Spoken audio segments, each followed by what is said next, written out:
Hey guys, it's about beer 30. Let's go see what's in the fridge today.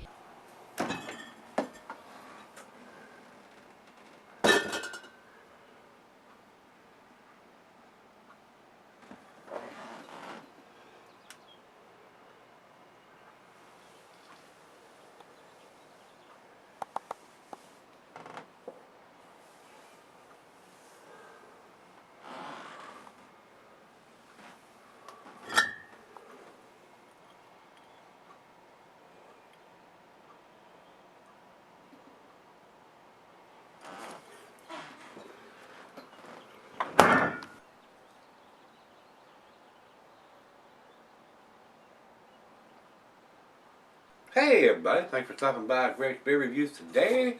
Today's beer comes from Starr Brewing up in Crozet, Virginia, just up the road a little bit, about 2.5 hours up the road.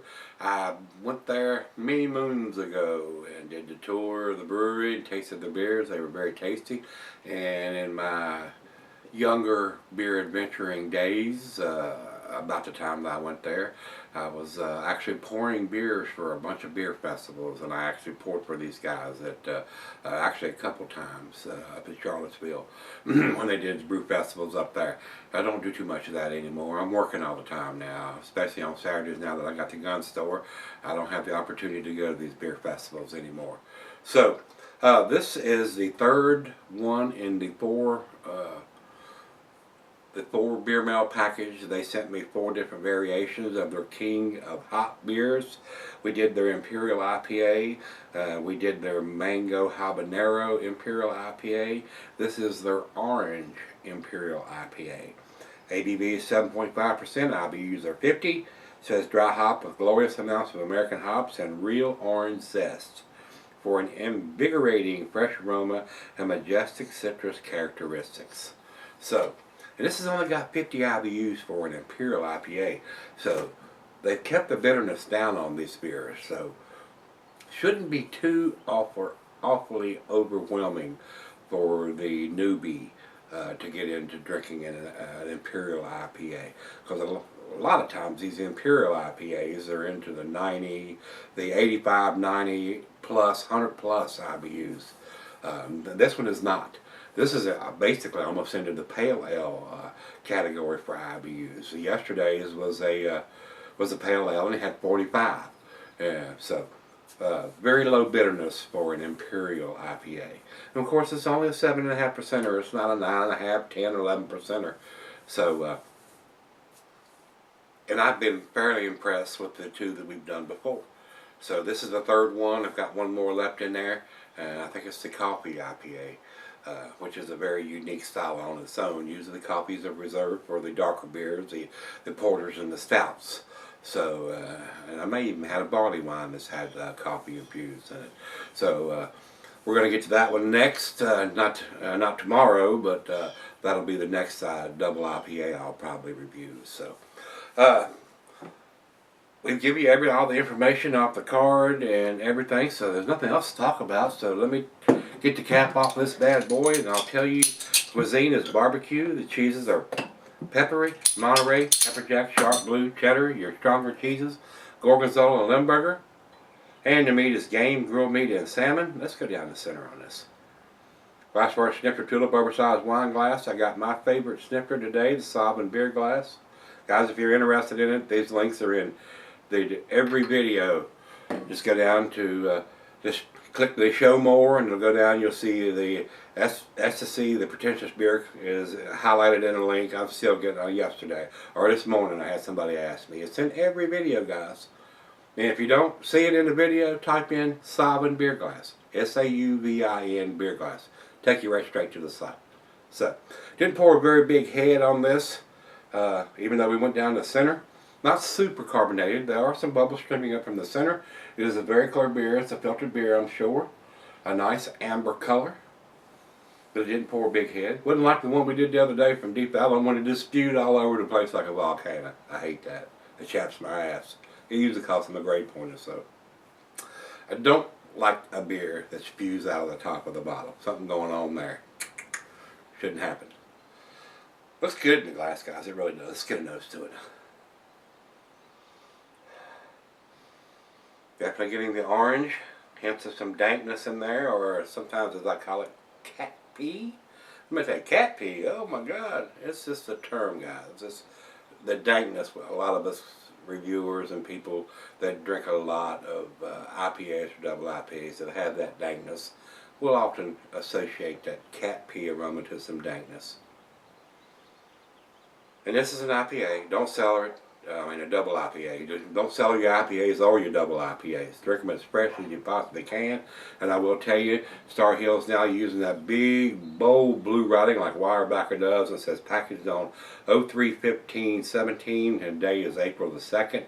So it's just a hair, about 2 weeks old, guys. It's super fresh. Unless you're getting it at the brewery, you're probably not going to get it any fresher than that because the distribution in Virginia is horrible. I bet this beer still hasn't showed up at the grocery stores. I would not be surprised. I haven't seen it at the grocery stores. So it may show up in a couple of weeks, maybe a month down the road. They might get some of this stuff in. Kind of doubt it. Probably have to go to a craft beer store to get this beer. In this area anyway. Oranges, some dankness, hints of some pine and citrus. Smells pretty good. Let's dive in. I'm thirsty. Cheers, everybody. Cheers, everybody at Starr Hill Brewing.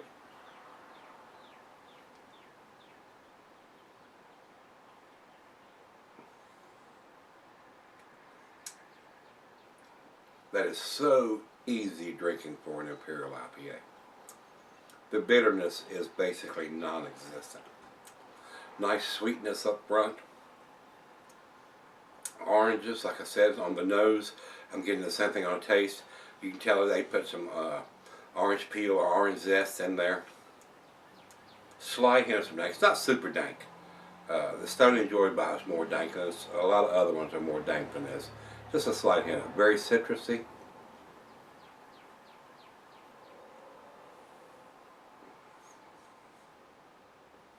Alcohol is non-detectable, guys. Awesomely well made for 7.5%. A superb beer. I'm not saying that because they sent it to me and I don't have anything invested in it. Guys, y'all know me by now. I've had plenty of people send me beer, and I've bought beer that if it's not good, I'm going to tell you that. I'm going to say right off the bat. Now, this is no New England style juice bomb or anything like that. There are better double IPAs out there if you're into the juice bombs.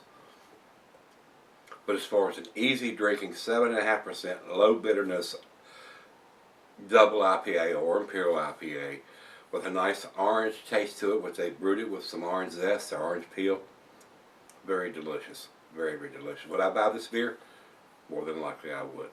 Especially for the 7.5% alcohol. I'm sure this is probably done in a 6-pack. Around $10 more than likely at the grocery store. So, not a super high or expensive beer to buy, and I would be surprised if it wasn't packaged in a 6-pack, and not a 4-pack. Now, if it's packaged in a 4-pack and it's $10, I might be a little hesitant, but to relieve that with the bright blue writing they're doing in a packaged on date, not a Best Buy, Used By, Joy By, whatever by date, that would influence me just know that I'm buying a fresh beer and it's got the ABV on the label and giving you the information you need to buy this beer. I don't think they put the IBUs on here. I may be mistaken. No, I do not see it unless it's in small writing. No, I don't see the IBUs. I wish they would put it on the label to let people know that this is a low IBU beer and not a 90 plus IBU beer. If they want to try something that don't have a huge bitterness on the back end, this would be it. And that would be a selling point to me. That's why I think they should put it on the label. Put that, it's 50 IBUs. It's not going to be super bitter. If you've not had an Imperial IPA before and you don't like that, or if you have and the bitterness turns you off because it was too bitter, this will be one to give it a try. So, well, let's sip on this for just a tad and let her taste it, and I'll be right back. Alright guys, I'm back. Got just a little left here. Decent beer. It is a very tasty beer. I don't think it's world class or outstanding, but for a very low 50 IBU, Imperial or double IPA, I think it is very well made. Like I said earlier, I think it would be a good transitional beer to get you into an Imperial IPA if you don't like the heavy bitterness most of those Imperial or double IPAs have. It does have a very nice orange citrusy aroma and taste.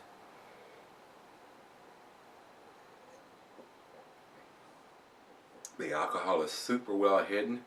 Drinks like a pale ale, guys. It really does. I think it's a well-made beer. I really, really do. For a low IBU beer, for an Imperial or double IPA, I think it's very, very well made. Final chug.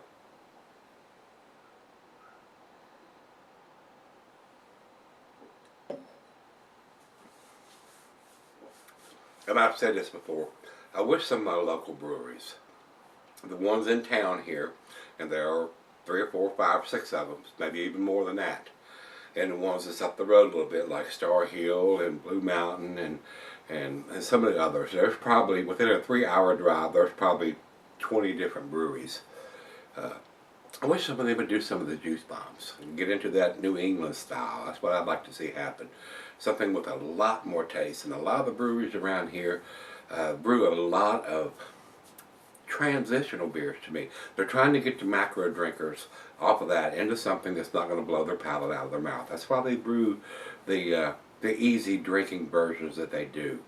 Not something that's super hoppy or super juice bomb or super anything. I mean, you just don't see a lot of barrel-aged versions of their darker beers unless you actually go to the brewery and get them on tap there. They don't bottle or can a lot of that stuff, and I'd like to see that change.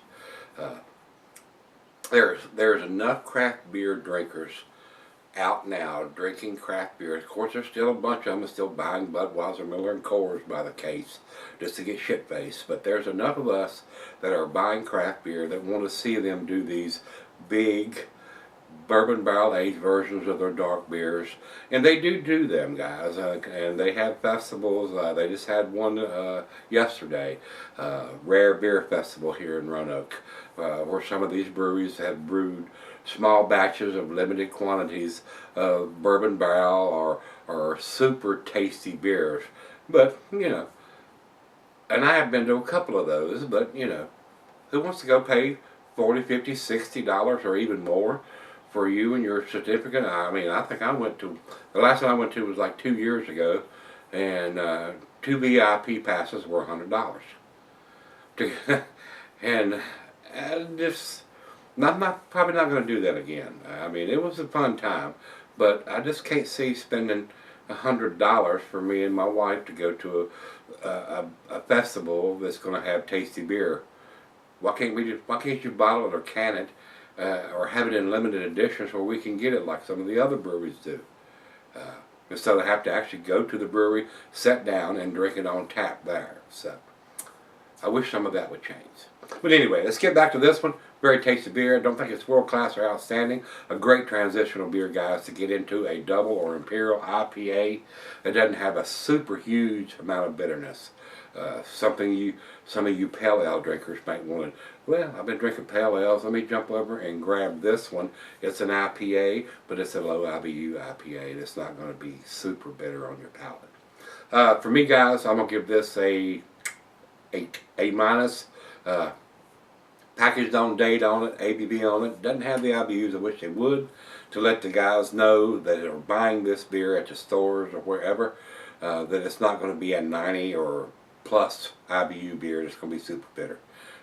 I think that would help them sell some of this. I really do. Just my opinion, though. Let's run over to Beer Advocate. Beer Advocate doesn't even have this beer listed. Again. And I'm not going to fuss too much about that because it's probably a new release from the guys at Starr Hill, and nobody's actually got it or reviewed it or listed it as a new style of beer. But with that being said, also Rate Beer has it listed and Untapped has it listed, so they're out on this one. We'll run over to Rate Beer. Rate Beer has it, but they don't have any scores because only one person has commented on this beer. Starr Hill is not a national distributed beer. Fairly small brewery up in Crozet, Virginia. They do make some very tasty beers though, guys, and their distribution is getting bigger all the time. But it's not, I don't know, I don't even know if it goes out of the state. If it is, it's just close by, maybe West Virginia or Maryland, Washington, D.C. I don't know how far out they go, but it's getting bigger all the time. And our final check-in, we'll run over to Untapped, and Untapped has it at 3.8, which is in their B plus category. And I think it's a tad better than a B plus. Not to be so much that it's super tasty.